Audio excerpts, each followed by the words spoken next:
ನರೇಂದ್ರ ಮೋದಿಯವರನ್ನ ಪ್ರಧಾನಿ ಹುದ್ದೆಯಿಂದ ಕೆಳಗಿಳಿಸುವವರೆಗೂ ನಾನು ಸಾಯೋದಿಲ್ಲ ಎಂದು ಮಲ್ಲಿಕಾರ್ಜುನ್ ಖರ್ಗೆ ಹೇಳಿದ್ದಾರೆ.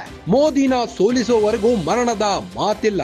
ಕಣಿವೆ ರಾಜ್ಯದಲ್ಲಿ ಎಐಸಿಸಿ ಅಧ್ಯಕ್ಷ ಖರ್ಗೆ ಶಪಥ ಮಾಡಿದ್ದಾರೆ. ಕಾಶ್ಮೀರದಲ್ಲಿ ಮಲ್ಲಿಕಾರ್ಜುನ್ ಖರ್ಗೆ ಚುನಾವಣಾ ಪ್ರಚಾರ ನಡೆಸುತ್ತಿದ್ದು, ಪ್ರಚಾರದ ವೇಳೆ ಅಸ್ವಸ್ಥಗೊಂಡಿದ್ದ ಮಲ್ಲಿಕಾರ್ಜುನ್ ಖರ್ಗೆ ಅಸ್ವಸ್ಥಗೊಂಡರೂ ಭಾಷಣ ಮುಂದುವರಿಸಿದ ಖರ್ಗೆ, ನನಗೆ 83 ವರ್ಷ ನಡೆಯುತ್ತಿದೆ, ಅಷ್ಟು ಬೇಗ ನಾನು ಸಾಯೋದಿಲ್ಲ.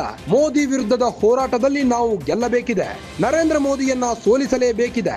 ಅಲ್ಲಿಯವರೆಗೂ ನಾನು ಸಾಯಲ್ಲ ಎಂದ ಖರ್ಗೆ ಜಮ್ಮು ಕಾಶ್ಮೀರದ ಕಥುವಾದಲ್ಲಿ ಮಲ್ಲಿಕಾರ್ಜುನ್ ಖರ್ಗೆ ಪ್ರತಿಜ್ಞೆ ಮಾಡಿದ್ದಾರೆ.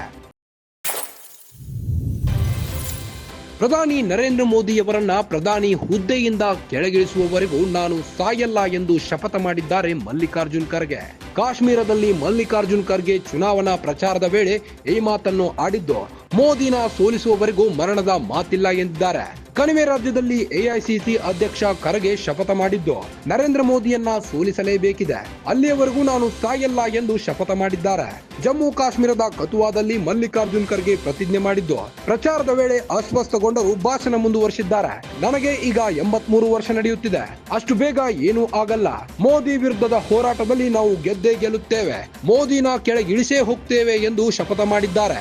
ಮೋದಿನ ಸೋಲಿಸುವವರೆಗೂ ಮರಣದ ಮಾತಿಲ್ಲ ಎಂದಿದ್ದಾರೆ. ಕಣಿವೆ ರಾಜ್ಯದಲ್ಲಿ ಎಐಸಿಸಿ ಅಧ್ಯಕ್ಷ ಮೋದಿ ವಿರುದ್ಧ ಫುಲ್ ಗರಂ ಆಗಿದ್ದಾರೆ. अब मेरे को तो 83 इयर्स चल रहे, इतना जल्दी मरने वाला नहीं हूं. जब तक मोदी को नहीं हटाएंगे तब तक मैं जिंदा ही रहूंगा, आपकी बात सुनूंगा, आपके लिए लड़ूंगा.